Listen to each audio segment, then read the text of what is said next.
Bueno, muy buenas tardes a todos y todas. Perdón que nos atrasamos un poquito en empezar. Muy bienvenidos a este webinario que hemos llamado La importancia de la adhesión de Chile al Acuerdo de Escazú. Como todos sabemos, ¿cierto? El presidente Boric, a una semana de llegar a la moneda, envió el proyecto de adhesión al Congreso y hoy día se está debatiendo este proyecto de adhesión en la Cámara de Medio Ambiente, perdón, en la Comisión de Medio Ambiente y la Comisión de Relaciones Exteriores de la Cámara para posteriormente pasar al Senado. Entonces nos pareció muy oportuno hacer este seminario hoy día, que va a contar con la presencia de Ezio Costa, que es director ejecutivo de FIMA, de Jimena Insunza, que es del Departamento de Derecho Económico y del Centro de Derecho Ambiental de la Universidad de Chile, y de Gabriela Simonetti, que es defensora ambiental de la Isla Riesco, y además ella coordina el SCAC, ¿cierto? Esta red de la Sociedad Civil de Acción Climática para Magallanes. Entonces, antes de comenzar con ello, yo les voy a ofrecer como un panorama general en qué está Escazú a nivel regional. Entonces, lo primero que tenemos que decir es que pasado mañana en la CEPAL en Santiago se celebra la primera conferencia de las partes del convenio de Escazú sobre acceso a la información, la participación y la justicia en asuntos ambientales. Cuando se adoptó el acuerdo, se decía en el texto que cuando se lograran 12 ratificaciones, porque como es un convenio de carácter vinculante, tiene que ser ratificado o adherido en el Congreso, que para efectos prácticos eso es lo mismo, y por lo tanto ya contamos con estos 12 estados parte. Entonces le quiero pedir a Carla, por favor, si puede mostrar la lámina para que conozcan o recuerden cuáles son esos 12 estados parte. Ahí ustedes los pueden ver. En segundo lugar, por lo tanto, quienes van a tomar las decisiones sobre lo que va a suceder en la COP, que en un minuto más les voy a contar cuál es su agenda, son los estados partes, son los únicos estados que tienen derecho a voto. Y luego la COP está abierta para cualquier gobierno de los 33 gobiernos de la región de América Latina y el Caribe. Y también, por lo tanto, pueden ir países signatarios. Si podemos ver la próxima lámina, muchas gracias. Esos son los países que han firmado y que han enviado el proyecto para ser ratificado en sus congresos y no ha resultado esa ratificación, o incluso aún no ha salido del Ejecutivo para poder ser ratificado. Pero esos son los gobiernos que a la fecha han firmado, es decir, que el Ejecutivo ya ha dado su apoyo al convenio solicitando, ¿cierto?, la ratificación a sus congresos. Y también puede participar cualquier país observador. De hecho, va a ser un honor, ¿cierto? Porque vamos a contar con la presencia del presidente Boric en la inauguración de esta primera conferencia de las partes, y también habrá una delegación del gobierno de Chile. En este caso, Chile es un país observador porque no ha firmado y tampoco ha ratificado, pero bueno, es muy fantástico porque ya vamos en la línea correcta y la línea hacia poder adherir. De hecho, desde Espacio Público y FIMA hemos estado en conversaciones con muchos diputados y diputadas a través de solicitudes de audiencia de lobby para conocer su opinión sobre el convenio, para desmitificar los mitos que existen sobre el convenio de Escazú y decir por qué es tan importante para Chile. En este seminario vamos a ver eso, por qué es tan importante para Chile, qué cosas va a tener que cambiar Chile para poder implementar Escazú, cuáles son los mitos que existen, y también a través de Gabriel y su testimonio y su actividad, ¿cierto?, de cuáles son las brechas que hoy día hay para conseguir información y para poder influir en la toma de decisiones que a las personas le importan y que les afectan. Entonces, vámonos ahora a la agenda de la primera COP para que tengan ustedes una idea general de qué se va a tratar. Entonces, la agenda es del miércoles 20 al viernes 22. El miércoles 20 en la mañana, ¿cierto?, está esta inauguración. En segundo lugar, los dos estados partes que hoy día conforman la conferencia de las partes tienen que elegir una mesa directiva, es decir, 3 o 4 gobiernos que coordinen la conferencia de las partes desde esta que se realice hasta la próxima. Luego hay un segmento que se llama Acciones Nacionales, que siempre se realizó durante la negociación y que consiste en que cada gobierno y también nosotros, el público, la sociedad civil y los representantes del público, podamos informar de las actividades que hemos hecho en nuestros países y a nivel regional para avanzar ya sea en el conocimiento de Escazú, la implementación de Escazú, etcétera. En la tarde hay un segmento que se llama Formas de Cooperación para la Implementación, donde van a estar presentes otras agencias de las Naciones Unidas, como el PNUMA, por ejemplo, la OCDE, del cual Chile es miembro, el Banco Mundial, el Banco Interamericano de Desarrollo, el Banco Centroamericano de Desarrollo, diciendo cómo la banca multilateral y estas otras organizaciones internacionales quieren y se comprometen a apoyar la implementación de Escazú. Recordar que la implementación es a nivel nacional. Cada parte, cada estado tiene que, en forma soberana, independiente y de acuerdo a sus capacidades, organizar un plan de implementación. De hecho, eso va a tener que hacer Chile una vez que Chile ya sea, ¿cierto?, estado parte del convenio. Importante esto porque Escazú tiene un artículo sobre fortalecimiento de capacidades. Eso se entiende que hay un esfuerzo colectivo con el apoyo de la CEPAL y de todos los organismos que estoy comentando que van a estar este miércoles en la tarde ofreciendo posibilidades de apoyo desde asistencia técnica, capacitación, financiamiento, etcétera. Ese es otro argumento de por qué hay que firmar y adherir a Escazú para poder ser parte de esta comunidad. El jueves 21 se deciden sobre los dos documentos más importantes de la agenda de esta COP, que son las reglas de procedimiento y la aprobación del comité de cumplimiento. Las reglas de procedimiento, ¿cierto? Es como el rayado de cancha, cómo ordenar cómo va a ser las diferentes COP, cada cuánto tiempo, cómo se fija la agenda, etc. De ahí interesante destacar que estas reglas incluyen importantes modalidades de participación para el público, desde tener un diálogo continuo con la mesa directiva hasta tener 2 sillas dentro de la conferencia de las partes, tener derecho a voz y estar en este diálogo con los gobiernos. Y luego, me queda poquito tiempo, me voy a apurar un poco, y luego respecto al comité de cumplimiento, que como dice el nombre, va a ser un órgano no punitivo, no judicial, no contencioso, que lo que busca es apoyar la implementación del convenio.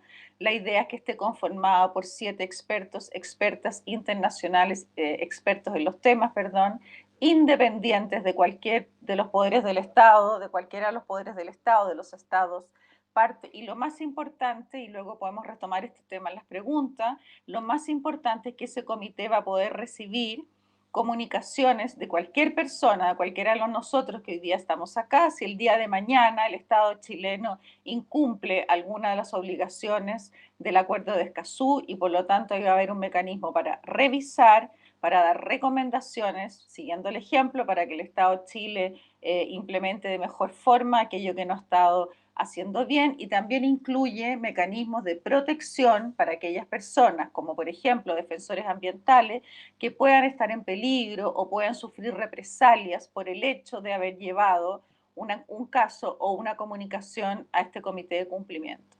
Solo termino diciendo que para nosotros los representantes del público estos dos borradores son de muy buena, están bien, queremos que así se adopten, así que desde ya si alguno de ustedes va a participar en línea o de forma presencial para poder aportar a aprobar estos documentos. Bueno, llego hasta acá, ojalá no haya sido todo muy acelerado, y luego entonces ahora le vamos a dar la palabra a Ezio Costa. Él es director ejecutivo de la ONG FIMA, que ha tenido un rol en la ONG y es muy, muy activo en impulsar Escazú y ahora en lograr su adhesión. Bienvenido, Ezio, adelante.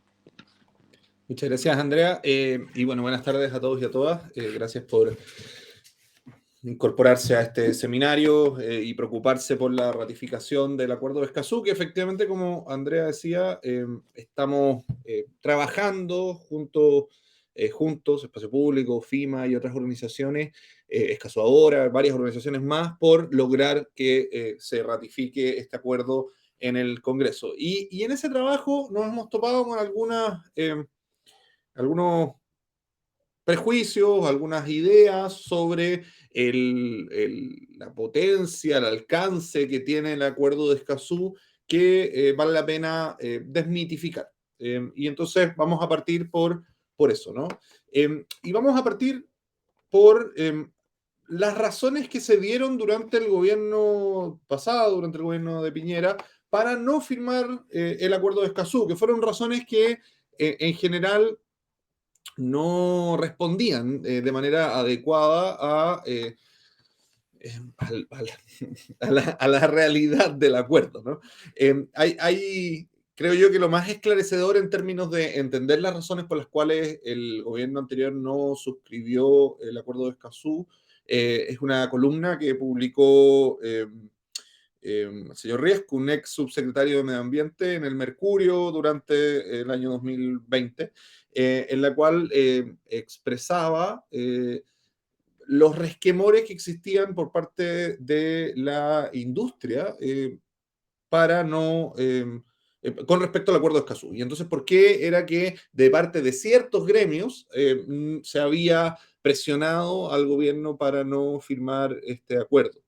Y es una cuestión que tiene un cariz que puede ser realista desde un punto de vista, pero que también tiene un cariz que se ciega a eh, parte importante de cómo operan los proyectos y cómo es que se instalan proyectos en distintos territorios en estos días. Y el cariz que puede tener cierto nivel de realidad es aquel que decía el señor Riesco, decían entonces aparentemente algunas industrias, que tiene que ver con elevar los estándares de las actividades ambientales que llevan a cabo. Y efectivamente eso significa, va a significar y debe significar, esa es la idea del acuerdo, debe significar que los proyectos, pero también las regulaciones, y por tanto no solamente los titulares de proyectos, sino también el Estado, hagan un trabajo más intenso en términos de poner información a disposición del público y de incorporar las visiones de las personas, de las comunidades en los procesos de participación ciudadana. Eso significa entonces un costo, por supuesto que significa un costo, pero es un costo que no solamente es bajo en términos de la utilidad para la democracia, que significa que los proyectos y las regulaciones ambientales estén deliberadas de mejor manera entre los titulares, el Estado y las personas que van a ser afectadas, sino que además es un costo que también es menor en términos de la prevención de conflictos, que significa un estándar mayor de participación y de acceso a la información. Lo vimos, y me voy a un ejemplo muy contingente, porque lo vimos estas semanas, la semana pasada, con el proyecto Egaña Sustentable. Si no recuerdan, este es un proyecto, un edificio que se está construyendo en Santiago, en la esquina de dos calles muy importantes, como son Osa y Barrazal, donde está la Plaza Egaña, que es un proyecto que son varios edificios de mucha altura que ha sido resistido por los vecinos y las vecinas, principalmente porque el proyecto no respetaría ni la normativa urbanística ni el estilo de vida del barrio donde se quiere instalar. Eh, Después de varios ires y venires en la justicia ambiental, el proyecto hoy día se encuentra paralizado. Muchas personas han tenido que ser despedidas porque ya se estaba construyendo el proyecto a pesar de que se encontraba en un proceso judicial. Y lo que con justa razón dicen los vecinos y vecinas, y también de alguna manera recogen los trabajadores, es que este proyecto se podría haber hecho perfectamente con una altura menor, se podría haber hecho perfectamente con ciertas características que permitían su incorporación de manera más armónica al lugar donde se quería, donde se está construyendo.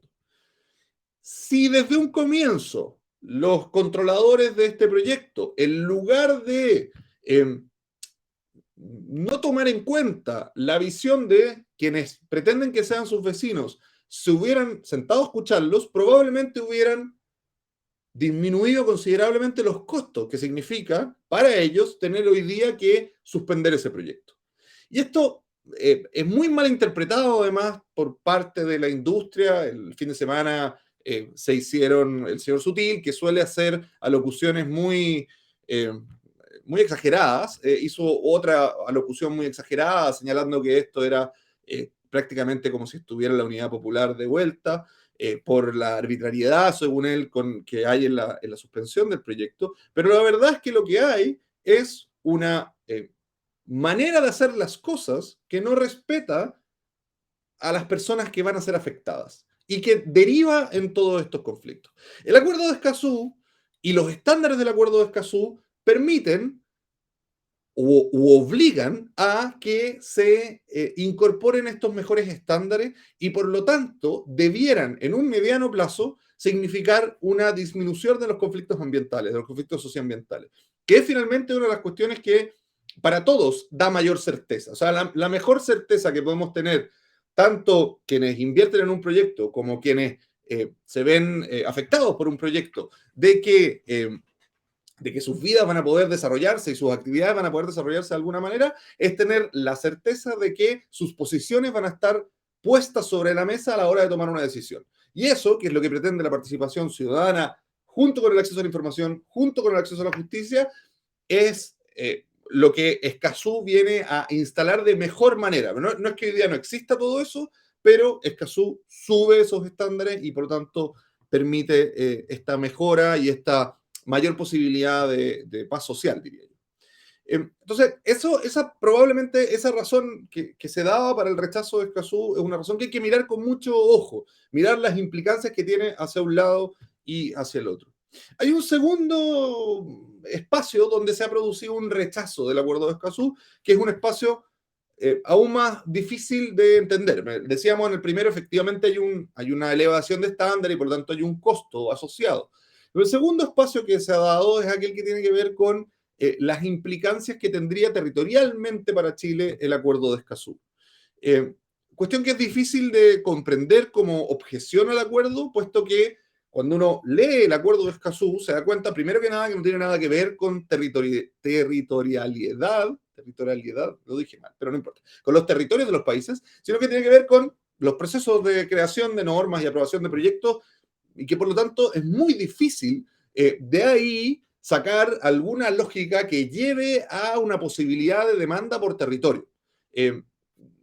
Da la impresión que al momento de rechazar la firma del acuerdo de Escazú, se entregaron estos motivos que apelaban directamente a los conflictos que tiene Chile con Bolivia para, de alguna manera, justificar con una noción que puede ser más popular el rechazo del acuerdo.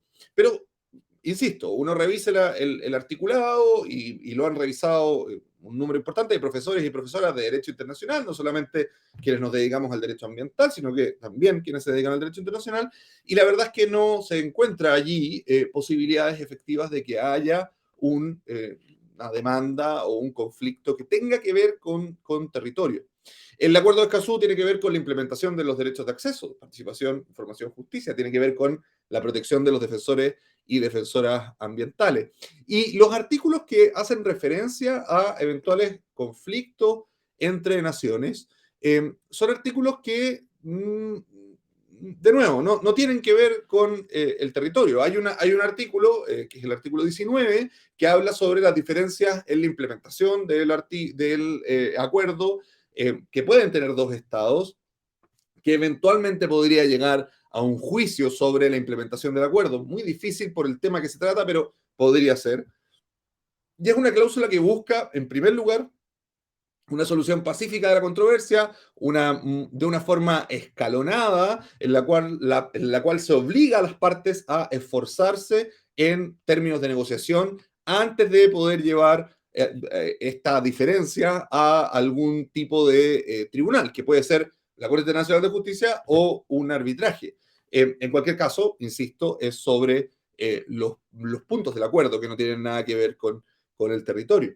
Y hay una mención que le hizo ruido a una parte de la actual oposición, antes gobierno, que es una mención sobre el enfoque de cooperación que existe entre los estados y particularmente el esfuerzo que tiene que hacerse porque el tratado el acuerdo de Escazú sea implementado e implementable en estados con menor desarrollo, incluyendo aquellos que no tienen litoral. Se hace específicamente una mención a los estados que no tienen litoral, que en el caso de América del Sur son Paraguay y Bolivia, que efectivamente tienen un nivel de desarrollo económico menor y por lo tanto se les entrega, digamos, eh, este, este, o se señala que se tiene que hacer un especial esfuerzo porque esos estados puedan efectivamente cumplir con el acuerdo.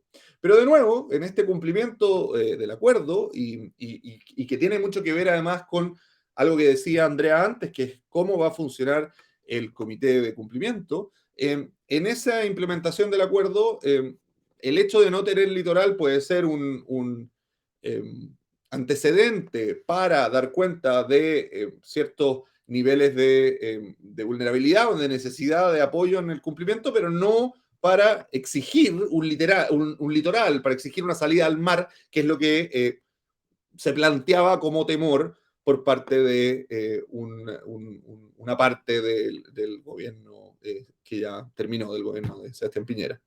Eh, Son además normativas que están presentes en otros convenios, ¿no? El Convenio Marco de las Naciones Unidas, la Agenda 2030, el Desarrollo Sustentable, también hacen referencia a los países menos adelantados, incluidos estos países sin litoral, y por supuesto Bolivia no ha hecho una interpretación extensiva que pueda llevar a algún tipo de conflicto territorial, porque básicamente esos artículos no se tratan de eso y muy difícilmente una corte internacional podría ver algo territorial propiamente en ello. Un último punto, y si me necesitan cortar, díganme. No, ya me tengo que cortar. Así que no quedo con ningún otro punto. Jimena va a complementarlo seguramente y con mucha más gracia que yo. Bueno, muchas gracias, Ezio. Efectivamente, comentar que en todas estas audiencias de lobby que estamos teniendo espacio público y la ONG, y FIMA, el tema de la soberanía es un tema es una duda muy presente. Entonces, es un trabajo que hay que hacer para desmitificar ese aspecto. Bueno, sin más, entonces le doy la palabra a Jimena Insunza. Ella es académica del Departamento de Derecho Económico y el Centro de Derecho Ambiental de la Universidad de Chile. Bienvenida, Jimena.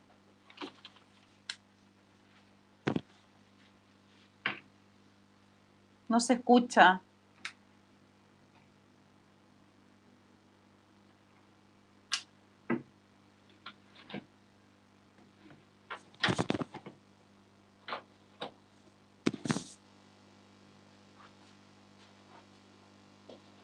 Sí, no se escucha.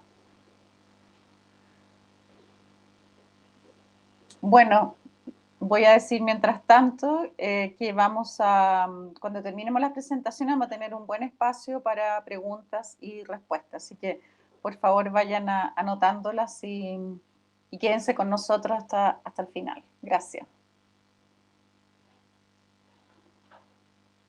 No le está funcionando, no.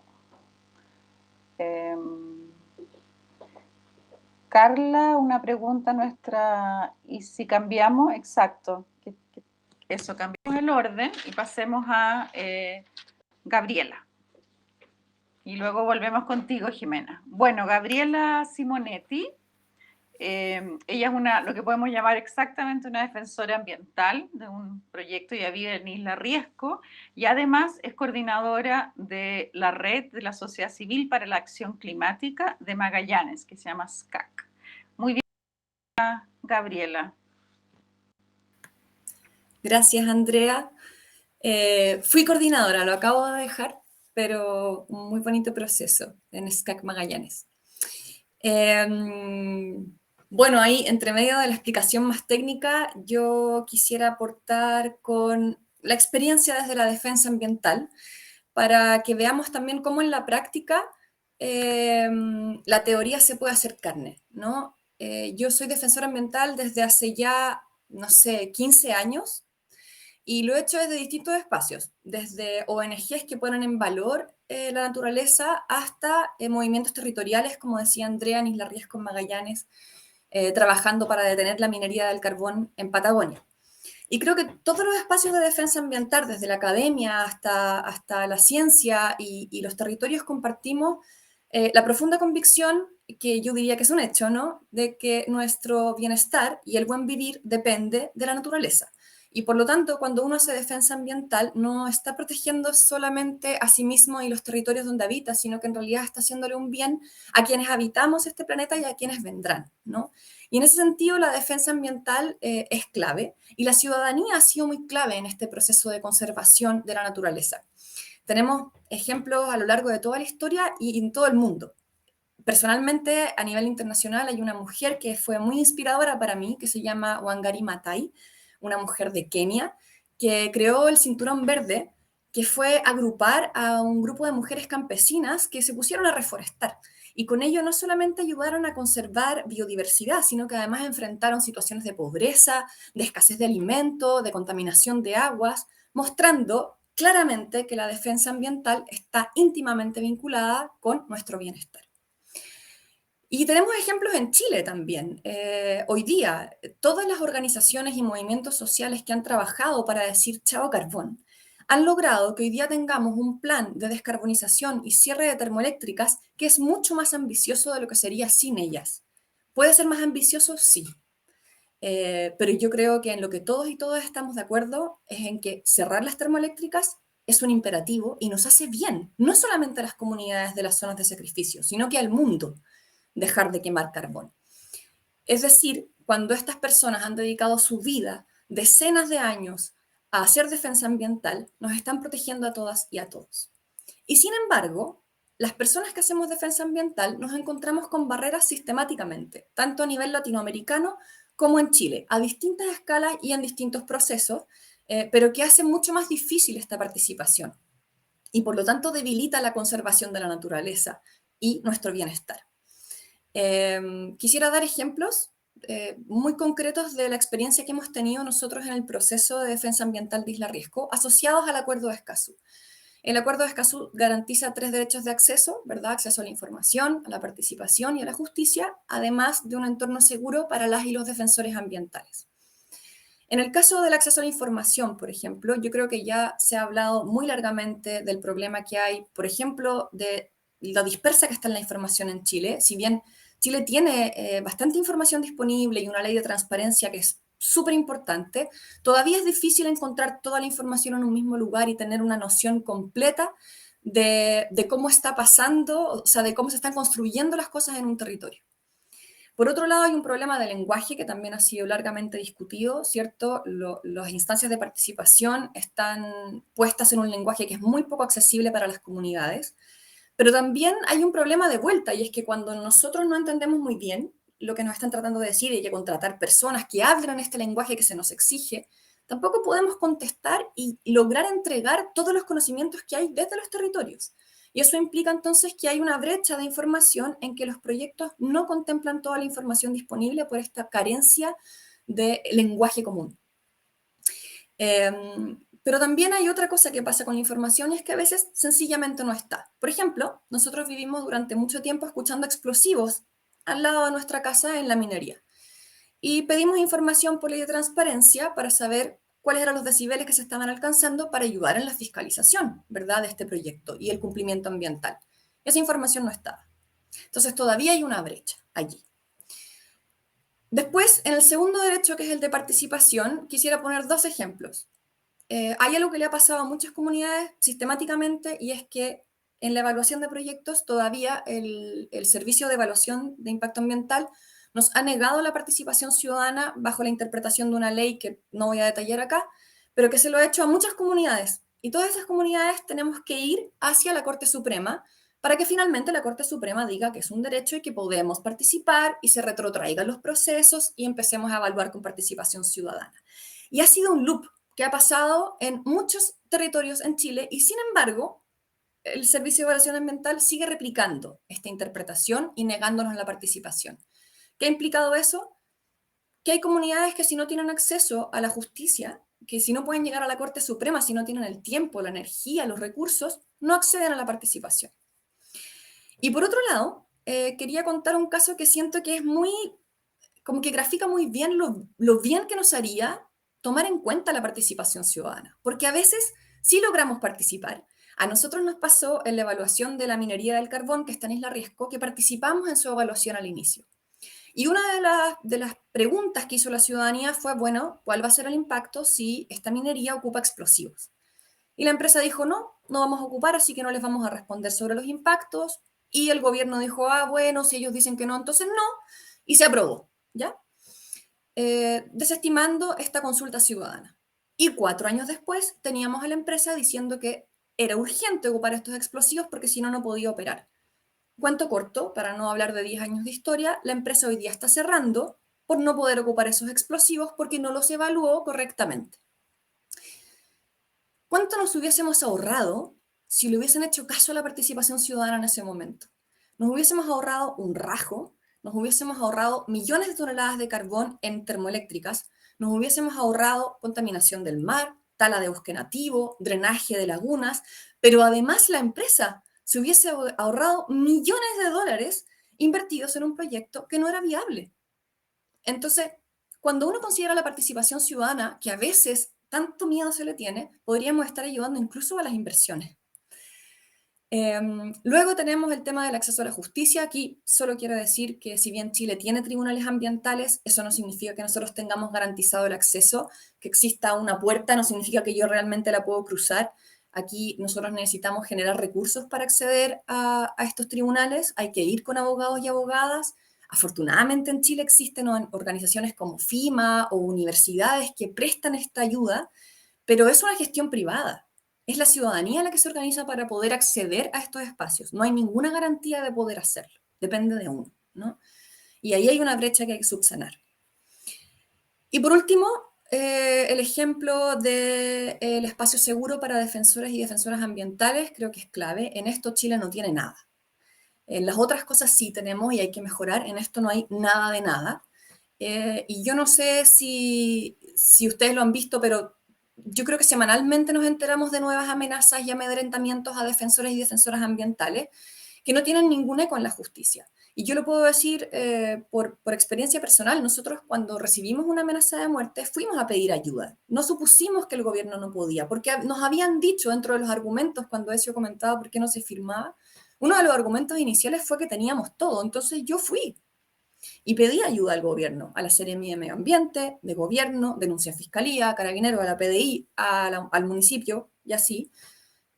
Y también, en resumen, no pasó nada, pero nada. O sea, se cerró la investigación sin hacer nada y hasta luego, ¿no? Entonces, ahí sí que hay una brecha que subsanar, porque tú no puedes promover la participación ciudadana cuando al mismo tiempo le estás diciendo a las personas que si se embarcan en este propósito pueden exponer no solamente su salud mental y física, sino que su vida. Vivir con miedo no es algo que sea sano en una democracia. Y en ese sentido quisiera recalcar algo que leí del secretario general de las Naciones Unidas hace poco en un tuit, pero era muy bonito porque venía de una autoridad y eso es algo nuevo, y es que decía que las defensoras y los defensores ambientales somos catalogados usualmente como personas peligrosas, cuando en realidad el peligro no está allí, está en seguir generando este modelo de quema de combustibles fósiles, de degradación de la naturaleza. Y yo creo que el acuerdo de Escazú va en esa línea también. Por un lado, nos va a ayudar a tener garantía de acceso a la información, a tener una democracia más robusta por la justicia, por la participación, pero por otro lado hay una cuestión muy simbólica de reivindicar la defensa ambiental, no como un peligro, sino que como un aporte para la sociedad, para que quienes nos embarcamos en esto, ya sea porque nos vimos obligados, porque nos instalaron un proyecto al lado, o porque queremos hacerlo y contribuir al desarrollo sostenible del país, lo podamos hacer sin miedo y podamos seguir contribuyendo a este desarrollo y a este bien común, cuidando la casa de todas y todos. Así que muchas gracias y espero que se adhiera pronto. Muchísimas gracias, Gabriela. Muy, muy interesante, bueno, escuchar tu experiencia, como ver lo que es en la práctica, efectivamente, las barreras que se enfrentan. Bueno, y ahora entiendo que funciona todo bien. Entonces, Jimena Insunza, ¿cierto? Ella ya la había presentado, ella es académica del Departamento Económico y del Centro de Derecho Ambiental de la Universidad de Chile. Bienvenida, Jimena. Gracias, Andrea. ¿Se escucha ahora? Sí, perfecto. Qué bueno. Perdón los problemas. Agradezco la invitación a este webinar. Encuentro demasiado emocionante que la primera conferencia, ¿no es cierto?, ya con el tratado en el fondo de la aplicación esté siendo en Santiago y por lo mismo lamento mucho, ¿no es cierto?, que nuestro Estado de Chile vaya como observante. Y lo lamento porque ya lo anunciaba de alguna forma Ezio, ¿no es cierto?, cuáles fueron las razones que se esbozaron para no, en el fondo, adherir a este acuerdo internacional, que además es muy particular porque es un acuerdo internacional de Latinoamérica, ¿no es cierto?, que está basado en el convenio de Aarhus, que es el convenio sobre estos mismos pilares de la democracia ambiental en Europa. Y lo que hace es profundizar la cooperación sur-sur. Y con esas directrices, haber sostenido, ¿no es cierto?, en primero esta ilusoria demanda posible de Bolivia, esta cesión de soberanía de nuestro territorio, luego los mecanismos, ¿no es cierto?, de solución de controversias, señalar que los principios que estaban en Escazú también eran, como señalaba Gabriela muy bien, un peligro, cuando esos mismos principios ya están recogidos en alguna de nuestras legislaciones, parecen puras razones que no tenían fundamentos y que fueron además cambiando a lo largo, ¿no es cierto?, de estos 2 años, podríamos situarlo, no sé, quizás el último año más profundamente, y cada vez cambiaban más y cada vez aparecían distintos actores, en la ministra de Medio Ambiente, la ministra de Relaciones Exteriores, dando nuevos argumentos de por qué no había que suscribir este tratado internacional. Recuerdo también la autoejecutabilidad y como muy bien señalaba tanto Ezio como Gabriela, en este caso no hay norma, ¿no es cierto?, completamente ejecutable, sino que queda siempre a los estados y es la terminología que se utiliza en el derecho internacional, porque no todos los estados están en las mismas condiciones y tienen la misma regulación o el desarrollo de su regulación. Nosotros, como muy bien decía Gabriela, tenemos un desarrollo, ¿no es cierto?, en lo que es información, un desarrollo en lo que es participación y un desarrollo en tanto acceso a la justicia ambiental, tanto así que tenemos tribunales especializados. Eso no significa que estemos bien y me voy a referir a estos gaps un poquito más adelante, pero sí es muy cierto lo que señalaba Gabriela en términos de los ambientales. Entonces, cuando uno se tuviera que hacer una tarea priorizada de cosas que van a impactar en nuestra legislación de manera directa, una vez que se produzca, si todo sale bien, la ratificación por parte del Congreso de este acuerdo internacional, es una legislación que tenga como objetivo la protección de los defensores ambientales, porque ellos, ¿no es cierto?, cumplen una labor tan importante como la que nos ha señalado Gabriela, y que si bien en nuestro país han existido claramente algunas situaciones complejas que están siendo estudiadas por la justicia, hay otros países donde los defensores ambientales han perdido sus vidas en números muy significativos e importantes. Por tanto, en la tarea de prioridades uno diría que la regulación de los defensores ambientales es la número 1. Pero en lo que se refiere a información y sobre todo a participación, uno podría estar un poquito preocupado de lo que está pasando en la convención, pero justamente, ¿no es cierto?, porque el acuerdo de Escazú es un acuerdo que está basado, ¿no es cierto?, en los derechos humanos. Uno podría decir que aquello que no esté consignado en la Constitución o en la nueva Constitución, si es que se produce la prueba el 4 de septiembre, que fecha tan significativa, va a estar cubierto por el acuerdo de Escazú. Y en ese sentido, este comité del que hablaba Andrea al principio, que es el comité de cumplimiento, nos va a permitir también que otros nos observen, que otros realicen accountability de lo que nosotros estamos haciendo y por lo tanto puedan también señalarlos cuáles son las mejoras y cuáles son las buenas prácticas que se dan en otros países respecto de la información ambiental. Un caso paradigmático en el caso chileno es todo lo que tiene que ver con antibióticos en la acuicultura y todas las batallas que ha tenido que llevar a cabo Oceana y FINMA, creo yo, también en más de algún caso, para tener acceso a cierta y determinada información que debería estar en transparencia activa, y si es que no está en transparencia activa, debería ser una información fácil a la cual acceder, y debería haber un deber, ¿no es cierto?, de poder tenerla procesada para poder uno conocerla y en un lenguaje que fuera claro y sencillo, y sin embargo, la lucha en el Consejo para la Transparencia y luego en tribunales ordinarios de justicia ha sido la tónica de los últimos 5 o 7 años.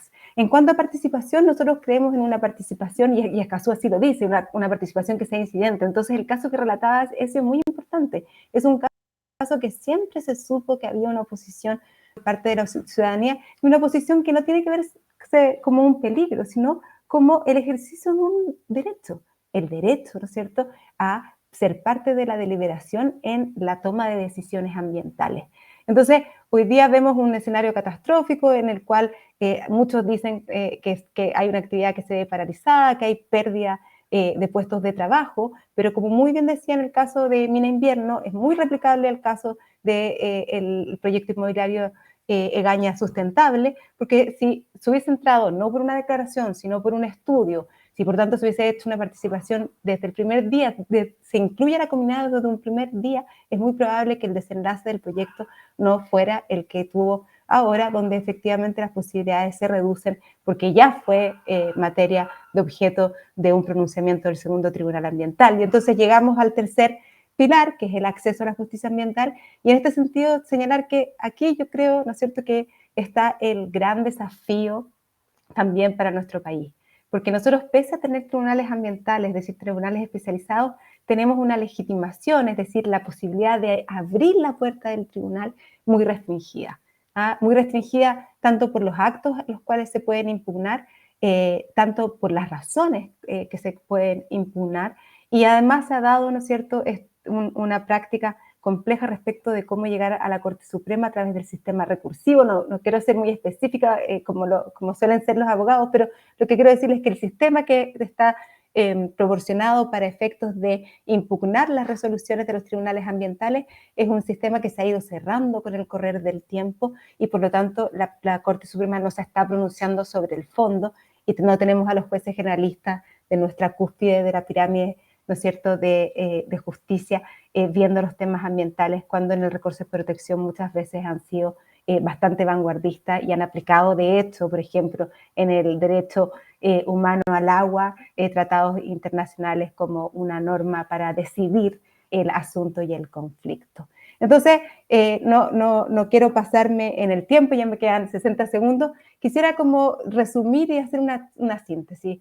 Si uno hace en retrospectiva todas y cada una de las razones que se esbozaron para no adherir a este tratado internacional, ha quedado demostrado, a mi manera de ver, y yo creo que muchos de los que estamos aquí coincidimos, ha quedado demostrado que no existía ninguna de esos peligros, ninguna de esas incertezas, ninguna cesión de soberanía. No, las cláusulas de resolución de controversia eran las mismas que habían en otros tratados internacionales. Hay varios artículos escritos por varias profesoras muy importantes sobre esta materia, si ustedes quieren revisarlo. Y por lo tanto, lo que hubiese sido el mejor escenario era que Chile fuera, ¿no es cierto?, hoy día Estado parte y tuviera derecho a voto. Bueno, una señal importante, ¿no es cierto?, es que el presidente Boric en su primera semana ya tiene un compromiso con materia ambiental y permite, ese es lo que me dice que se acabó mi tiempo, y que permite, ¿no es cierto?, de que estemos en esta buena senda o en la senda correcta, como decía Andrea Sangüesa, y en listas de cosas por hacer viene el trabajo en una regulación que proteja a los defensores ambientales, y luego viene esta accountability que puede ser hecho por este comité de cumplimiento, por este órgano que es bastante importante, y la cooperación que se puede dar entre países, y por lo tanto celebro, y después espero que la Andrea nos cuente todas las noticias de lo que sucederá en esta primera conferencia de las partes que tiene este país el honor de ser la sede. Muchas gracias. Muchas gracias, Jimena. Sí, bueno, ahí quizá nos puede contar Carla después, pero desde FIMA estamos organizando varios live después de cada día, como va a comentar en qué vamos, qué resultó, etcétera. Bueno, un poco tarde, pero disculpo a la senadora Órdenes, lo debí haber dicho al principio, que finalmente no pudo estar con nosotros y nosotras. Bueno, acá hay 12 preguntas. Por favor, encantada que nos hagan todas las preguntas son bienvenidas, todas son buenas, etcétera. Esta es harta información. Bueno, yo voy a contestar la primera y la segunda también podría, pero mejor que contesten otras personas. Pero la primera, cierto, es cómo ha funcionado este acuerdo en países que ya han adherido y ratificado. Bueno, en general, los países que ya han adherido y ratificado han estado a la espera de esta primera conferencia de las partes, como que esta primera conferencia de las partes, a pesar de que es regional y la implementación es nacional, están esperando como las reglas, las definiciones del comité de cumplimiento para empezar su implementación.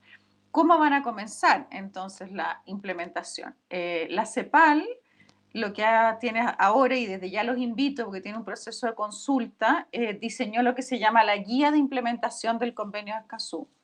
Lo que hace esa guía es ayudar, orientar a los estados parte y por supuesto también a la sociedad civil para que apoyen, empujen, trabajen con sus gobiernos, demanden, exijan a sus gobiernos, etcétera, para esa implementación. Entonces hace una interpretación de cada disposición, de cada artículo, porque claramente todos sabemos que un contenido se puede interpretar como un nivel más bajo o como un nivel más exigente. Entonces es importante leer esa guía de implementación que de nuevo ya existe y está para consulta de cualquier interesado. Con esa guía lo que se espera es que los estados formulen lo que se llama un plan de implementación, que lo primero va a ser sin duda ver las brechas normativas que el país tiene y otras brechas, pero habrá que tener nuevas leyes, habrá que modificar las leyes y si no, cuáles son las prácticas que hay que modificar. Todos los países tienen una realidad distinta, así que hay países que van a tener que hacer muchos cambios y otros países que van a tener que hacer menos cambios. Y para ir terminando esta respuesta, por ejemplo, contarles que en el Caribe, que esto es de la América Latina y el Caribe, hay varios países que todavía no tienen una ley de acceso a la información. Entonces, claramente, el artículo 5 hoy día de acceso a la información ambiental de Escazú habla sobre cómo debiera ser una ley de acceso. Entonces, esos países van a tener que iniciar el proceso de tener una norma sobre transparencia y acceso a la información, al menos ambiental. Ya, hago la pregunta. No sé si todos los panelistas ven todas las preguntas. La leo por si acaso. No sé, Carla, si me puedes aclarar, por favor. Ahí está la 2, ya. Se escuchan temores por detractores al acuerdo, como inseguridad jurídica para la inversión, y que pueden frenarse proyectos para reactivar la economía nacional. ¿Qué piensan? ¿Qué pensamos nosotros? ¿Quién quiere aportar, comenzar?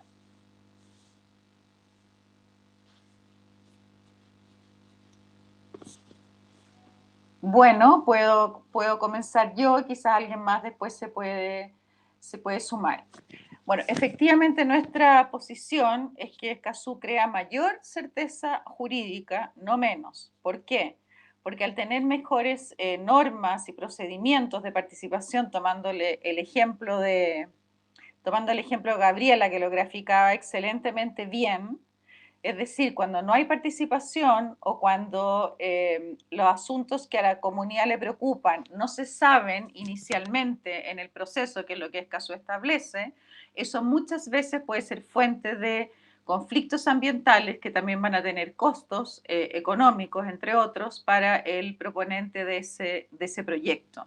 Entonces, hay mucha más transparencia y es mucho mejor, en concreto, conocer todas las propuestas, críticas, preguntas sobre el proyecto en cuestión al inicio y hacerse cargo de esas preguntas, de esa incoherencia, incompatibilidades, etcétera, lo que significa transparentar los impactos de los proyectos. Entonces, ese proceso inicial que va a ser canalizado por una institucionalidad que hoy día tiene que mejorar, ¿cierto? Tiene que ampliarse para poder canalizar este diálogo, debiera dar mayores probabilidades a que ese proyecto mejore para ser aprobado o eventualmente no se apruebe.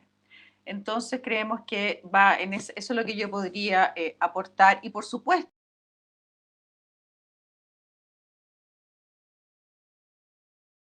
nos interesan los proyectos, pero en el marco de un desarrollo sostenible. Es decir, no podemos seguir teniendo proyectos a costa del medio ambiente y a costa de la calidad de vida de las personas, pero evidentemente tenemos que tener una actividad que sea productiva, que sea sostenible. Bueno, aquí me quedo yo y no sé quién más quisiera agregar algo a esta segunda pregunta.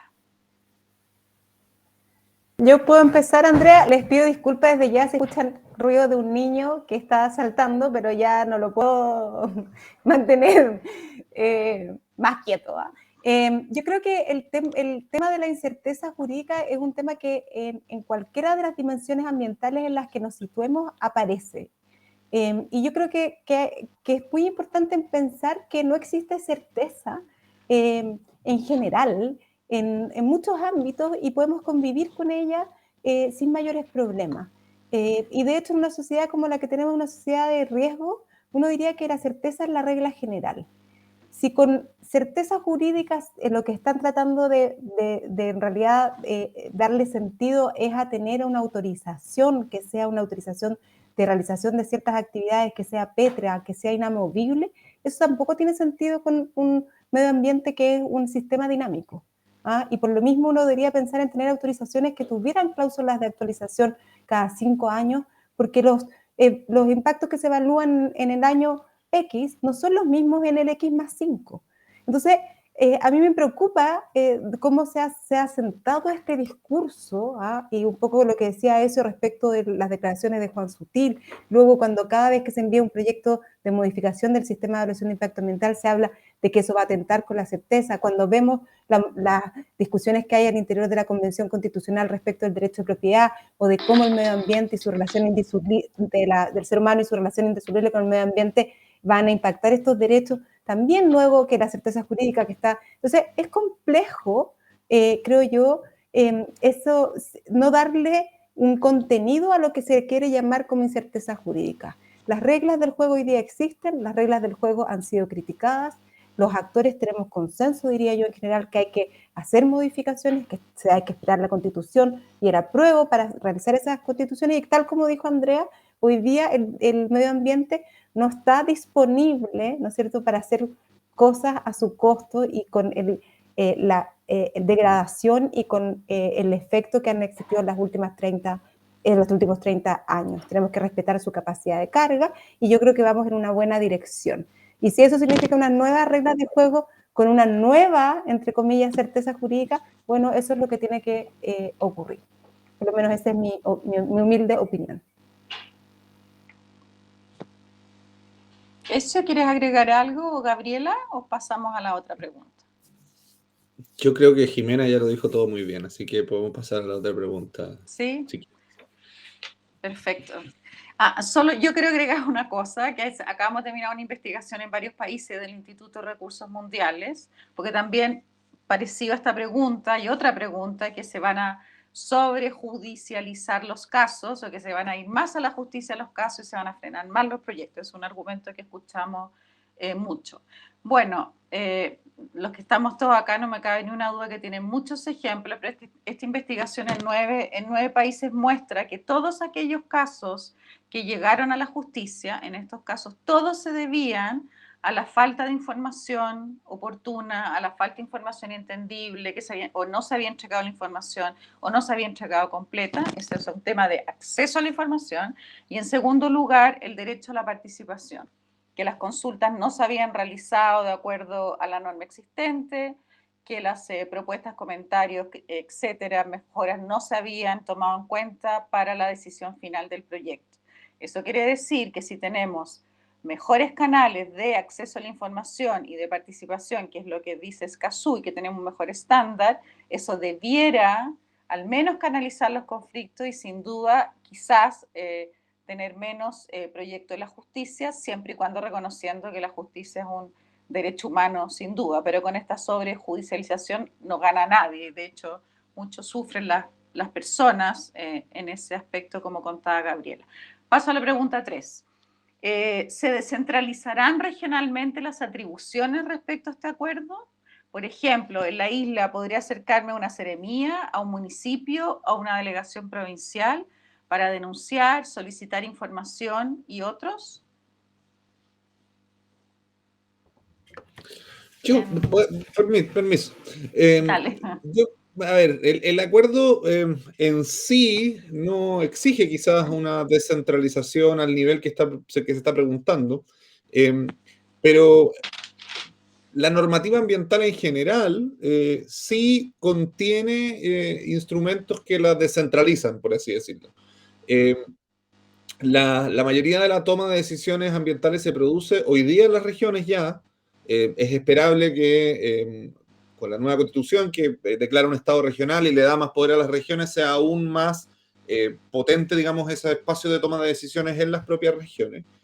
Y por lo tanto, mecanismos de participación deberían encontrarse disponibles para las personas en las seremías, sin duda, en las delegaciones presidenciales, sin dudas, y en los municipios con un poco más de duda. En los municipios particularmente porque el rol que se le ha otorgado a los municipios hasta ahora en las tomas de decisiones ambientales es un rol más secundario, a pesar de que los municipios son bastante, voy a generalizar, pero como están cerca de sus territorios y de los habitantes, en general tienen un compromiso con parte, o sea, con la protección ambiental. Y por lo tanto, se hacen parte en los procesos de toma de decisiones, pero de una manera muy lateral. Terminan haciéndose parte como lo haría casi cualquier comunidad a veces, judicializando los proyectos, presentando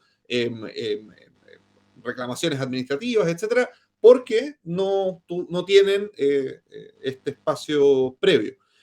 Ahí es más que Escazú lo que se requiere. O sea, Escazú es una parte de lo que se requiere probablemente, pero hay otros elementos que tienen que ver con el momento regulatorio donde está la toma de decisiones que debe modificarse. Esto es como el santo grial de hace mucho tiempo, pero tiene que ver con cosas como el ordenamiento territorial y que entonces en ese espacio haya una decisión política mayor, precisamente una decisión política ciudadana, política me refiero a que se tome entre todos, pero que tiene que ver con las preferencias, una decisión política que otorgue esa certeza que se estaba preguntando anteriormente. Certeza que, lamentablemente la certeza a veces se desbalancea, ¿no? Entre más certeza tiene un tipo de actores, más incertidumbre se posa sobre los otros actores, a propósito precisamente de cómo se distribuyen los riesgos. Entonces, si uno quiere tener menos judicialización, por ejemplo, que es algo que yo creo que todos y todas queremos que haya menos judicialización, necesita darle más certeza a todos los actores, no más a un tipo de actores que significa más incertidumbre para los otros. En ese esfuerzo de darle más certeza a todos los actores, la descentralización de la toma de decisiones es súper importante, porque por razones evidentes, históricas, políticas y etcétera, una persona que habita en Magallanes va a confiar menos de una decisión que se toma en Santiago que de una que se toma en Magallanes. Puede que tampoco confíen de la decisión de Magallanes, pero menos todavía van a confiar de la de Santiago porque, bueno, hay una incomprensión a veces desde la centralidad del poder hacia cómo es que se vive en distintos sectores, distintas zonas, territorios de Chile. ¿Alguien quisiera agregar algo más a esta pregunta? Yo quería decir algo cortito, pero es como general de todas las preguntas, como de qué es lo que va a pasar y de la certeza. A mí me da la sensación también de que hay un miedo como a enfrentar la realidad, porque yo no sé si a ustedes les pasa, pero esta demanda como por acceso a la justicia, acceso a la información, acceso a la participación, igual finalmente la estamos ganando de a poquito, ¿no? Pero a costa de un tremendo riesgo para la ciudadanía, para las personas que invierten, o sea, se están dilatando procesos por estar empujando todo el tiempo para acceder a estos derechos, pero finalmente estamos avanzando en esos derechos. Estamos avanzando en participación, en justicia, en acceso a la información. Entonces yo siento que el acuerdo de Escazú lo que hace justamente es que toma esta realidad y dice, sí, es una mejor, está bien. Como tomemos estos casos de los que hemos avanzado y hagámoslo parte nuestra. Sintámonos orgullosos y avancemos hacia allá sin que haya tanta fricción, de manera colectiva, ¿no? Porque es algo que de todas maneras estamos haciendo, solo que friccionando. Entonces creo que el acuerdo de Escazú también nos puede dar un espacio de hacerlo sin tanta fricción, ¿no? Como un acuerdo colectivo de que efectivamente vamos hacia allá, igual. Vayamos mejor, vayamos juntas, vayamos juntos y avancemos más rápido en algo que a la larga nos va a hacer mejor a todas y a todos. Quizás complementar. Yo coincido también con Gabriela, pero diría que hay una... Dale, Jimena. Dale. No, que yo coincido mucho con lo que dice Gabriela, pero quizás hay una parte de la población que es donde se toman, ¿no es cierto?, las decisiones, que no ha comprendido este camino que tú también relatas, ¿ah? Porque cuando nosotros vemos un servicio de evaluación ambiental que cada vez que se le pide participación ciudadana en las declaraciones de impacto ambiental pese a que la Corte Suprema le ha dicho que abra, ¿no es cierto?, en 8, 10, 12, 15 oportunidades, persiste en su posición de no abrirla. Entonces, yo creo que ahí, eso que tú señalas, se ve, entra en choque. Entonces pensemos, ojalá que este servicio de evaluación ambiental cambie su postura, pero no podemos estar dependiendo, ¿no es cierto?, de quién dirige las instituciones para tener esos espacios de participación. ¿Ah? Entonces yo creo que ahí tienes mucha razón, que es un proceso que una gran parte de la población lo ha comprendido, pero que falta un porcentaje que detenta el poder, que yo creo que es el que más significativamente tiene que tomar conciencia de esto que está ocurriendo. Sí, yo solo para complementar, creo que justamente esa es la fricción, ¿cachai? Como que al final igual ganamos la participación ciudadana, igual, pero a costa de eso, ¿no? Como de ir a la Corte Suprema 1, 2, 3, 15 veces. Tengamos un sistema que nos garantice esa participación y friccionemos un poquito menos, para no tener que convertirlo todo en esta pelea desgastante que le hace mal a la democracia, finalmente. Sin duda. Yo quisiera agregar solo algo de información sobre el tema de cuánto va a aportar a la descentralización, porque también Escazú habla no solo, se habla de participación en los asuntos ambientales, pero asuntos ambientales los que todos nosotros hemos estado hablando acá, ¿cierto? Son los proyectos que ingresan al sistema de evaluación de impacto ambiental. También tenemos participación en normas y planes de descontaminación, porque son bastante más, profundamente más débiles, lo que hoy día existe, pero además habla Escazú de la participación en los planes de desarrollo territorial o los planes de desarrollo regional, que son territoriales. Entonces ahí también hay otra área, otro dominio, que obviamente es vinculado al ambiental, pero no es estrictamente ambiental, ¿cierto? Por supuesto está muy vinculado, entonces también puede por ahí irse instalando otros canales de participación. Pero sin duda mucho de esto va a depender del ñeque que le pongamos y lo que lo empujemos, porque efectivamente con mayor voluntad política se hacen más cosas y con menos se puede hacer poquito también. Entonces hay que estar ahí, empujando para que se implemente de la mejor forma. Parece que no hay más preguntas o comentarios. Ok. Bueno, darle muchas gracias a nuestros panelistas, Jimena, a Ezio, a Gabriela, ¿cierto? Esto fue organizado por la ONG FIMA, por Espacio Público, por el Centro de Derecho Ambiental. Acá hay alguien. Perdón. En la última sesión, ¿podrían ponerla acá en la pantalla? Ahí. ¿Se la puede leer? La última sesión del Congreso, las y los diputados consultaron sobre la posibilidad de realizar declaración interpretativa del acuerdo y el Ejecutivo se mostró de acuerdo a discutir eso. ¿Cómo podría limitar el alcance del acuerdo? Bueno, esta es una pregunta bien técnica. Lo que todos sabemos es que Escazú no tiene reservas. Eso significa que un Estado no puede decir yo voy a implementar todo, pero menos el artículo 7.3, por ejemplo. Y entiendo que entre eso y una declaración interpretativa, o sea, que una declaración interpretativa finalmente sirve para tener una reserva y no implementarlo todo, pero le doy la palabra a los que nos pueden aclarar eso.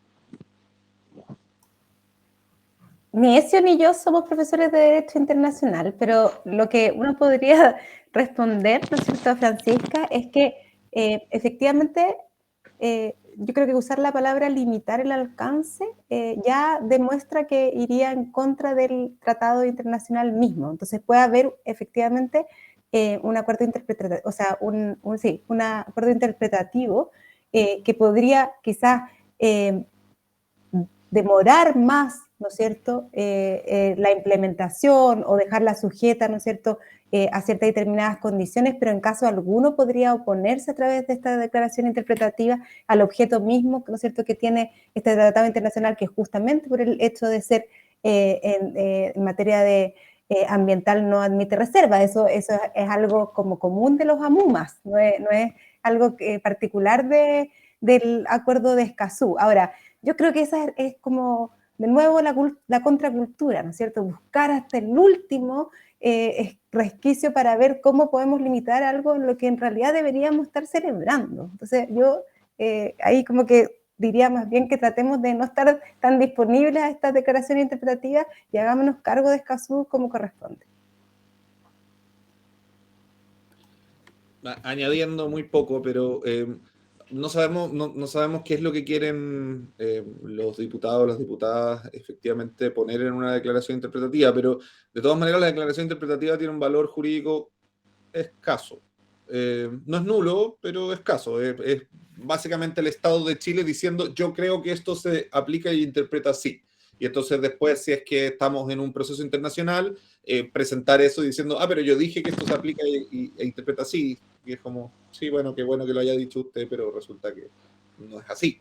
Entonces, no tiene mucho valor, pero podría llegar a calmar algunas ansias quizás, y en ese sentido, si es que una declaración interpretativa que dice, no sé, por ejemplo, nosotros declaramos e interpretamos que este acuerdo no significa cesión de territorio, absolutamente innecesaria, porque evidentemente no significa eso, pero bueno, si esa es una forma de calmar las ansias. Es como el símil de hoy día de la expropiación de las pensiones, ¿no? Estamos viviendo en ese mundo en que hay que declarar lo que es obvio. Pero bueno, sí, puede ser. De acuerdo. Bueno, muchísimas gracias a todos ustedes, a todos los que nos escucharon y que le vaya bien a Escazú hoy día, ¿cierto? En su primera conferencia esta semana y por supuesto que le vaya bien al proyecto en nuestro Congreso para que avancemos rápido hacia ser un Estado parte. Muchas gracias y muchas gracias a FIMA, a Espacio Público y al Centro de Derecho Ambiental de la Chile. Chao. Que estén bien. Chao, Gracias. muchas gracias. Que estén bien.